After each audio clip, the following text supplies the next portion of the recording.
Hello అండి, అందరికీ నమస్కారం. నేను మీ కట్టా కార్తీక్. ఆంధ్రప్రదేశ్లో ఒక హత్య అనేక రాజకీయ చర్చలకు కారణమవుతుంది. అనేక వదంతులకు కూడా కారణమవుతుంది. ఒకే ఒక్క హత్య అనేక రాజకీయ చర్చలను పుట్టిస్తుంది, అనేక వదంతులను పుట్టిస్తుంది.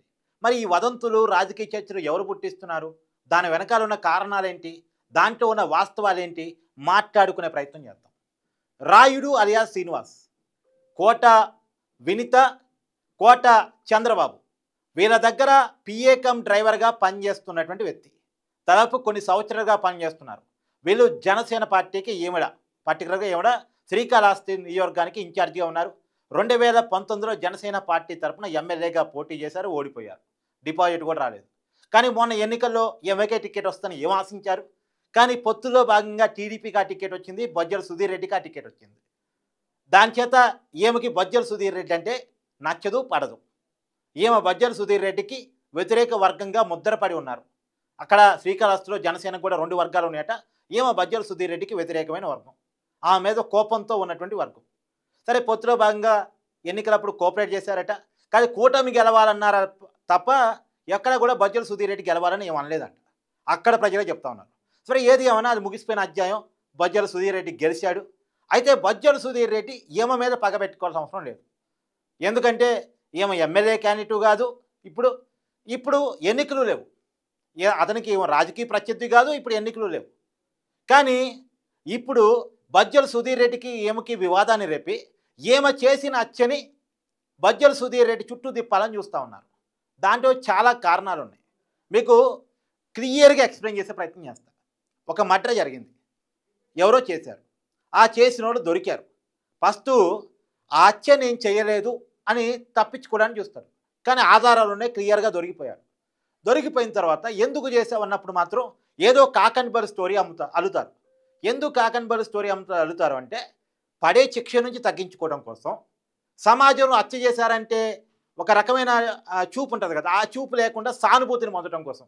ఏ పాపం తప్పని పరిస్థితుల్లో చేశాడురా, అవతలోడు పొడుస్తుంటే ఏం చేస్తాడురా, మరి అవతలోడు బ్లాక్మెయిల్ చేస్తున్నాడు అందుకే చంపుంటారు, అవతలోడు ఏదో ఇబ్బంది పెట్టే పని చేస్తుంటాడు అందుకే చంపుంటాడు అనేది ఒకటి క్రియేట్ చేసే ప్రయత్నం చేస్తారు. ఫస్ట్ హత్య నేను చేయలేదు అని చెప్పుకోవడానికి ట్రై చేస్తారు. ఇక తప్పదు, హత్యలు నేనే చేశానని తెలిసిపోయింది, దొరికిపోయాను అనుకున్నప్పుడు సానుభూతిని క్రియేట్ చేసుకునే ప్రయత్నం చేస్తారు. ఇప్పుడు అదే ప్రయత్నం జరుగుతుందా? రాయుడు అలియాస్ శ్రీనివాస్, అంటే ఈ శ్రీనివాస్ అనేటువంటి వ్యక్తికి రాయుడు అనే పేరు ఎందుకు వచ్చింది అంటే, కాటం రాయుడు సినిమా ఐడియా ఉంది కదా, పవన్ కళ్యాణ్ నటించిన సినిమా. ఆ సినిమా రిలీజ్ అయినప్పుడు ఇతను పవన్ కళ్యాణ్కి వీరాభిమాని కావటం వల్ల ఇతను రాయుడు అనే పేరుగా తన పేరును మార్చుకున్నాడంట.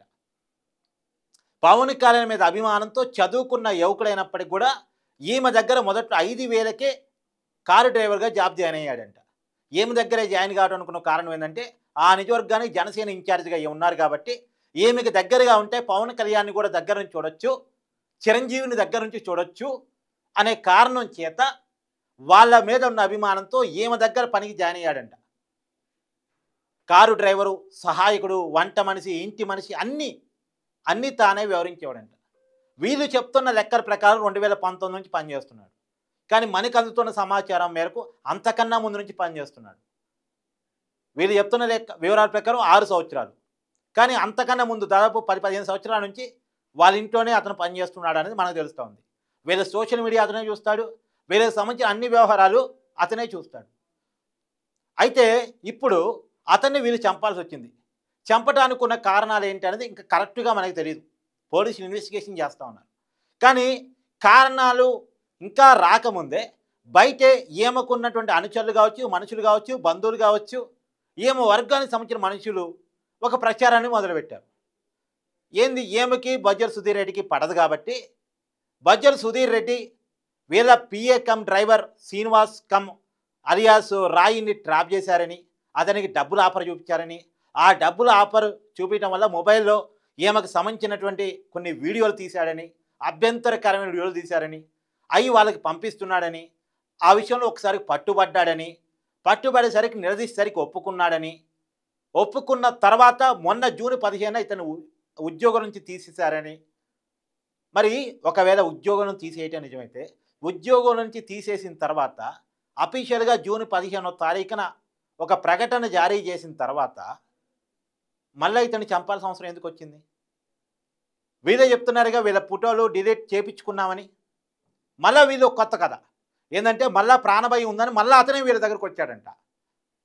మరి ప్రాణభయం ఉందని వస్తే రక్షణ ఇవ్వాలి కానీ చంపేయటం ఏంటి? బజ్జల సుధీర్ రెడ్డి నన్ను చంపేస్తాడు అని వీళ్ళ దగ్గరికి వస్తే వీళ్ళే చంపేశారంట. అతను చంపిందాక మేము కాకపోతే మేమే చంపేస్తామని. అదే వీళ్ళు చెప్పదలుచుకుంది. ఫస్ట్ ఉరి తీసుకున్నాడు అని నమ్మించే ప్రయత్నం చేశారు. అంటే వీళ్ళు కొట్టబోయారు, కొట్టబోతే పారిపోయి బాత్రూంలో పోయి ఉరి తీసుకున్నాడని. బాత్రూంలో ఉరి తీసుకోవడానికి ఏమైనా ఉంటుందా? బాత్రూంలో ఉరి తీసుకోవడానికి అవకాశం ఉంటుందా? కానీ తర్వాత తెలిసిన విషయం ఏంటంటే వీళ్ళు ఒక గోడంలో బంధించి కొట్టారు. కొట్టిన తర్వాత కట్లు ఇప్పదీసిస్తే వెంటనే అతను పారిపోయి బాత్రూంలో దాక్కున్నారు. ఆ బాత్రూమ్ డోర్లు కూడా పగలగొట్టి డ్రిల్లింగ్ మిషన్ ద్వారా డోర్లు పగలగొట్టి ఇతను బయటికి రాగి చీన ద్వారా మెడబెట్టి చంపేశారు అని. నిజానికి వీళ్ళు చదువుకున్న వ్యక్తులే. అమెరికాలో ఈమెకి 5 లక్షల శాలరీ, వీళ్ళ భర్త చంద్రబాబుకి 7 లక్షల శాలరీ. అమెరికాలో మంచి ఉద్యోగాల్లో ఉన్నారు ఆ రోజుల్లోనే. కానీ ఉద్యోగాలు వదులుకొని రాజకీయాల మీద ప్రేమతో పవన్ కళ్యాణ్ పార్టీ పెట్టాడని పవన్ కళ్యాణ్ మీద అభిమానంతో వీళ్ళు రాజకీయాల్లోకి వచ్చారు. పవన్ కళ్యాణ్ మీద అభిమానంతో వీళ్ళు ఉద్యోగాలు వదులుకొని రాజకీయాల్లోకి వచ్చారు. అతనేమో ఆ డ్రైవర్ రాయుడేమో పవన్ కళ్యాణ్ మీద ఉన్న అభిమానంతో వేలకా డ్రైవర్గా జాయిన్ అయ్యాడు. చదువుకునే యువకుడు, అతను చదువుకునే యువకుడే. బయట ఏదో ఒక ప్రైవేట్ ఉద్యోగం చేసుకోవచ్చు. వీళ్ళు మొదట్లో 5,000 వేతనం ఇచ్చేవారట. 5,000 కంటే మంచి వేతనం అతను దొరుకుండేది. అతను చదువుకున్నోడే, కానీ పవన్ కళ్యాణ్ మీద అభిమానంతో వేలకాడ జాబ్ జాయిన్ అయ్యాడు. వీళ్ళు పవన్ కళ్యాణ్ మీద అభిమానంతో రాజకీయ జాదవని వచ్చారు. కానీ ఎక్కడో వ్యక్తిగత సంబంధాలు దెబ్బకొట్టాయి. ఏదో వ్యక్తిగత వివాదాలు. ఇప్పుడు మనుషులకి కొన్ని వీక్నెస్ ఉంటాయి కదా, మనం ఇంకా వాటిలో లోతులోకి పోయి చూడలేం, మనం ఇళ్లలోకి పోయి చూడలేం. కానీ ఏదో మనుషులకు ఉండే వీక్నెస్లు కానీ మొత్తానికి ఎక్కడో తేడా కొట్టింది. ఏదో వీడియోలు, బ్లాక్మెయిలింగ్లు, టాక్టిక్స్ నడిచినాయి. తప్పు ఎవరిదైనా ఎక్కడైనా మొత్తానికి ఏదో నడిచింది. కానీ హత్య చేయాలనేటువంటి ప్రయత్నానికి అంటే ఆలోచన వైపు వీళ్ళని నెట్టేసి ఆ పరిస్థితులు నెట్టేసి ఉండొచ్చు. మళ్ళీ నేను చెప్తున్నా, పరిస్థితులే నెట్టేసి ఉండొచ్చు. కావాలని హత్య చేసి జైలుకి పోదాం, రాజకీయ జీవితాన్ని పురుస్తా పెట్టుకుందామని ఎవరు అనుకుంటారు? కానీ ఆలోచనకు వచ్చిన ప్లాంట్గా ఒక ఇంప్లిమెంట్ చేశారు. ఫస్ట్ ఉద్యోగం తీశారు. ఉద్యోగం తీసేటప్పుడు ఒక లెటర్ రాపించుకున్నట్టు తెలుస్తూ ఉంది. లెటర్ కూడా వైరల్గా మారింది. ఆ లెటర్లో కూడా బజ్జల సుధీర్ రెడ్డి ఇతన్ని ట్రాప్ చేశాడు. అతని దగ్గర డబ్బులు తీసుకొని మమ్మల్ని చంపడానికి ట్రై చేశాడు. కారు డ్రైవింగ్ చేస్తూ మమ్మల్ని గుద్దడానికి ట్రై చేశాడు. ఇప్పుడు కారు యాక్సిడెంట్ చేసి చంపాలనుకో, ఆ యాక్సిడెంట్ చేసినప్పుడు ఆ డ్రైవర్ కూడా చచ్చిపోతాడుగా యాక్సిడెంట్లో. తాను చంపుకుంటే వీళ్ళని చంపితే అతనికి డబ్బులు ఇచ్చినా ఆ డబ్బులు ఎవరు అనుభవించాలి? ఒక డబ్బులకు లొంగినోడు తాను చచ్చిపోతూ వీళ్ళని చంపాలని చూస్తాడా? అంటే చెప్పటానికన్నా అబద్ధం అతికినట్టు ఉండాలిగా. ఒక వదంతిని నమ్మించేటప్పుడు ఆ వదంతిని జనం నమ్ముతారా నమ్మరా అంటానికన్నా అవకాశం ఉండాలిగా. ఆ లెటర్లో చాలా క్లియర్గా ఉంది. తర్వాత ఈమెను సస్పెండ్ చేస్తూ జనసేన పార్టీ కూడా గత కొన్నాళ్ళుగా ఈమె వైఖరి బాగలేదు అని వీళ్ళ పార్టీయే చెప్తుంది, మనం కాదు, వీళ్ళ పార్టీ చెప్తుంది. అఫీషియల్గా వాళ్ళ పార్టీ సస్పెండ్ చేస్తున్నప్పుడు వాళ్ళ పార్టీ చెప్తుంది ఏం పరిస్థితి బాగలేదు, ఏం వైఖరి బాగలేదు అని. గత 2 నెలలుగా ఏం వైఖరి మీద గతంలో అనేక కంప్లైంట్స్ వచ్చున్నాయి. పార్టీ అధిష్టానం కూడా సీరియస్ అయిందని. ఇప్పుడు ఏమో తరపున కొంతమంది ఒకరితో బురుచుకొని, ఒకళ్ళే ఉంది వైసీపీ ఒకరితో బురుచుకొని ఏమో పవన్ కళ్యాణ్కి ఆల్రెడీ బజ్జల సుధీర్ రెడ్డి ఏమైనా ట్రాప్ చేస్తున్నాడు, ఏమైనా న్యూడ్ వీడియోలు ఏదో తీపిస్తున్నాడు, రాయిని ట్రాప్ చేసి వాళ్ళ డ్రైవర్ని ట్రాప్ చేసి డబ్బులు ఆశ చూపించేసి వీళ్ళకి సంబంధించిన వీడియోలు తెప్పించుకున్నాడని కంప్లైంట్ చేస్తే నేను మాట్లాడతానని హామీ ఇచ్చారు జనసేన పెద్దలు, కానీ మాట్లాడలేదు, అందుకే చంపాల్సి వచ్చింది అని ఒక కథనాన్ని వాళ్ళు ప్లే చేస్తూ ఉన్నారు. నిజమే, అదే నిజం అనుకుందాం. ఏ రోజు ఓపెన్ స్టేట్మెంట్ ఇవ్వలేదుగా కోటావనితి గారు. ఇప్పుడు కేసు పెట్టవచ్చు కదా, ఒక నిజంగా అతను బ్లాక్మెయిల్ చేస్తున్నాడు, కేసు పెట్టవచ్చుగా, చదువుకున్న వాళ్ళేగా తెలుసుగా. ఒకవేళ కేసు తీసుకోవట్లేదు పోలీసులు, కూటమి ప్రభుత్వం అధికారం ఉంది కాబట్టి, ఎమ్మెల్యే ఇన్ఫ్లుయెన్స్కి గురై కోర్టులో కేసు వేసుకోవచ్చుగా, ప్రైవేట్ కేసు వేసుకోవచ్చుగా, చదువుకున్న వాళ్ళకి ఆ విషయం కూడా తెలుసుగా. ఇక్కడ చాలా క్లియర్గా వినండి, నేను చాలా క్లియర్గా చెప్పే ప్రయత్నం చేస్తాను. ఇప్పుడు ఒక లెటర్ను ఫస్ట్ క్రియేట్ చేశారు, ఫస్ట్ పనిలోని తీశారు. పనిలోని తీసేస్తే రేపు అతనికి ఏం జరిగినా మన చేతిలో ఉండదు, మన మీద ఎవరికి అనుమానం రాదు అనుకున్నారు.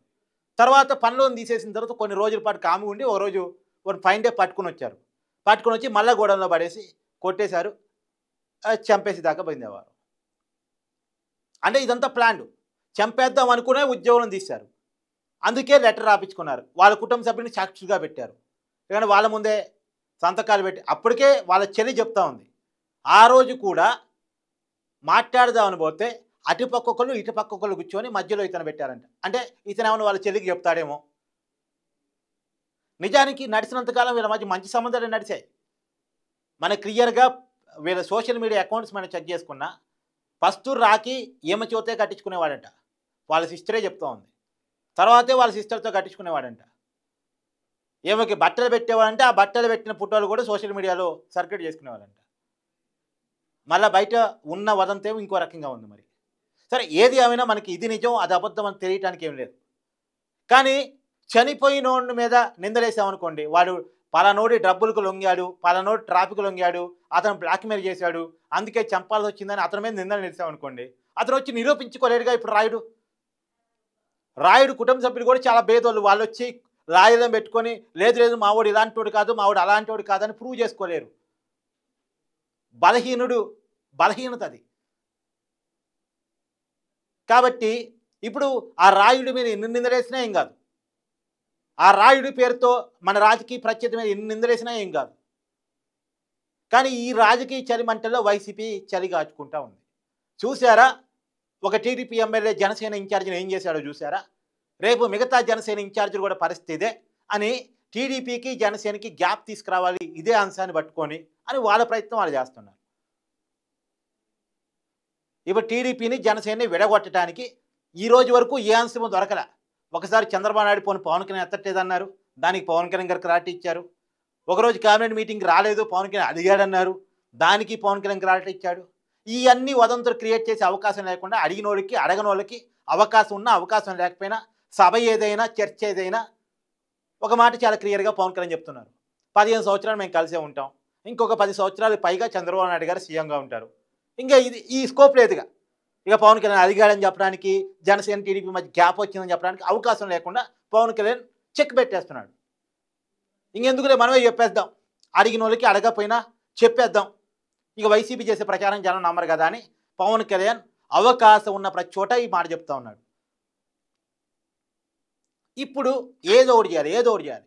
వీళ్ళు పొత్తు పట్టుకునేటప్పుడేమో ముద్రగడ పద్మనాభాన్ని హరిరామ జోగిని అడ్డం పెట్టుకొని పొత్తు కుదరకుండా చేయటం కోసం, జన సైనికులను రెచ్చగొట్టడం కోసం, పవన్ కళ్యాణ్ ట్రాప్లో రావడం కోసం చాలా ప్రయత్నాలు చేశారు. కానీ పవన్ కళ్యాణ్ చెరువుగా వాళ్ళ ట్రాప్లో ఇరుక్కోపోవటం వల్ల ముద్రగడ పద్మనాభం వైసీపీ అని తర్వాత తెలిసింది, హరిరామ జోగి కొడుకు వైసీపీలో చేరటము తర్వాత లోకం చూసింది, ఆంధ్రప్రదేశ్ సమాజం చూసింది, వాళ్ళ అసలు ముసుగులు ఏంటో తెలిసింది. కానీ పొత్తు కుదిరింది, గెలిచింది. ఉండవెల్లి అరుణ్ కుమార్ చెప్తున్నట్టు, వైసీపీ అనుకూల వ్యక్తే చెప్తున్నట్టు, ఈ రెండు పార్టీలు కలిసినంతకాలం వైసీపీ తిరిగి అధికారం రాదు. మరి ఇద్దరిని విడగొట్టాలి, ఏ టాపిక్ వచ్చినా జనసేనకు టీడీపీకి మధ్య గ్యాప్ తీసుకురావడానికి ఉపయోగించుకోవాలి. ఇప్పుడు ఈ టాపిక్ వచ్చింది. ఇది కేవలం వ్యక్తిగత అంశాలు అని బయటికి నిర్ధారణ అవుతున్నప్పటికీ కూడా ఇప్పుడు ఒక మాట మనం మాట్లాడుకోవాలి. హత్య జరిగింది అన్న విషయం తెలవగానే వైసీపీ అయితే ఎలా రియాక్ట్ అయ్యి ఉండేది? జనసేన కాబట్టి ఆమె పార్టీని సస్పెండ్ చేసింది, జానీ మాస్టర్ని సస్పెండ్ చేసింది, ఇంకా ఎవరి మీద ఆరోపణ వచ్చినా వాళ్ళ మీద సస్పెన్షన్ వేస్తూనే ఉంది. కొవ్వూరులో వాళ్ళ ఇన్ఛార్జ్ మీద సస్పెండ్ వేసింది. అదే ఎమ్మెల్సీ అనంతబాబుని వైసీపీ ఏం చేసింది? ఇప్పటికీ వైసీపీ ఎమ్మెల్సీకి ఉంచుకుందిగా. కానీ జనసేన ఇలా లేదుగా, ఏమకి మాకు ఏ సంబంధం లేదు, పార్టీ కార్యక్రమాలకు వీళ్ళు దూరంగా ఉండాలి. నిజానికి పవన్ కళ్యాణ్కి వీళ్ళంటే ఇష్టం, కానీ వీళ్ళు చేసిన కొన్ని వ్యక్తిగత గొడవల ఫలితంగా ఇవాళ పార్టీ వీళ్ళని డిజోన్ చేసుకుంది. ఏమైనా బాగా ప్రమోట్ చేశాడు పవన్ కళ్యాణ్. మీకు గుర్తుందో లేదో, మోడీ గారు కూటమి ప్రమాణ స్వీకారానికి వచ్చిన రోజు మోడీ గారికి స్వాగతం పలికే స్థానంలో ఏమున్నారు. జనసేన వేదికల మీద ఏమెంత అలచలు చేసేదో పాత వీడియోలు చూస్తే మీకు అర్థమవుతుంది. ఏమ మీద ఎవరో ఏదో అంటే పవన్ కళ్యాణ్ గారు గట్టిగా మాట్లాడారు. ఏమైనా బాగానే ఓన్ చేసుకున్నారు, బాగానే ప్రమోట్ చేశారు. 2019లో టికెట్ ఇచ్చారు, కానీ 2024 ఇవ్వలేకపోయారు. ఎందుకు అంటే అక్కడ బొజ్జల గోపాలకృష్ణారెడ్డి గారి నా వారసుడు బొజ్జల సుధీర్ రెడ్డి గారు వాళ్ళ కుటుంబ నేపథ్యం ఉంది కాబట్టి అక్కడ వాళ్ళ కుటుంబానికి ఒక మంచి పట్టు అణిజొరుగులు ఉంది కాబట్టి వాళ్ళని కాదనుకొని మనం టికెట్ అడగలేమని కారణం చేత జనసేన టికెట్ అడగట్లేదు కాబట్టి ఏమొక టికెట్ రాకుండా పోయింది అంతే. అప్పట్లో కూడా ఒక వదంతి ఉంది. బొజ్జల సుధీర్ రెడ్డిని నేను ఎన్నికల ప్రచారం కోసం చాలా ఖర్చు పెట్టా, నేను ఒక 8 కోట్లు నాకు ఇవ్వండి, ప్రచార రథాలు తయారు చేసుకున్న, ప్రాపర్టీస్ అమ్ముకున్నా అని అడిగింది అనేటువంటిది ఆ రోజుల్లో కూడా ఉంది వదంతి. సరే ఇక అవన్నీ వదిలేయాలి, పాతే గతం గత. ఇప్పుడు ఇంకొకటి కూడా ఉంది. అసలు వీళ్ళు చేసే మెయింటెనెన్స్కి వీళ్ళకి వచ్చే ఇన్కమ్కి సంబంధం లేదు. వీళ్ళు అనేక సహాయ కార్యక్రమాలు చేస్తున్నారు, ఇంకొక మెయింటైన్ చేస్తున్నారు. కానీ వీళ్ళకి ఇంత డబ్బు ఎక్కడి నుంచి వస్తుంది, వీళ్ళకి ఇన్కమ్ సోర్స్ ఎక్కడుంది? మరి ఇన్కమ్ సోర్స్ కాడ వచ్చిన గొడవ, వీళ్ళ లూపోల్స్ ఏమన్నా తెలిసినవి అన్న కాడ ఏమన్నా వచ్చిన గొడవ, అది కూడా ఒక చర్చ. ఏదేమైనా తమిళనాడు పోలీసులు ఈ కేసును ఎంక్వైరీ చేస్తూ ఉన్నారు. రాజకీయాలు వాళ్ళకేం సంబంధం లేదు కదా తమిళనాడు పోలీసులకి. కానీ అంతకుముందే ఒక కోకిల ముందే కూసింది అన్నట్టు వైసీపీ రకరకాల వదంతులు దీంట్లో ప్రచారం చేసి చలిగాచుకోవాలి అని చెప్పేసి చూస్తూ ఉంది. ఏది ఏమైనా వాస్తవాలు ఎప్పటికైనా తెలుస్తాయి. అందుకనే మీరు మాలాంటి జర్నలిస్టులు చెప్పేది నమ్మే చూడండి తప్ప ఎవడు పడితే వాడు ఏది పడితే అది చెప్తే దాన్ని నమ్మేటువంటి ప్రయత్నం చేయకండి. Thank you.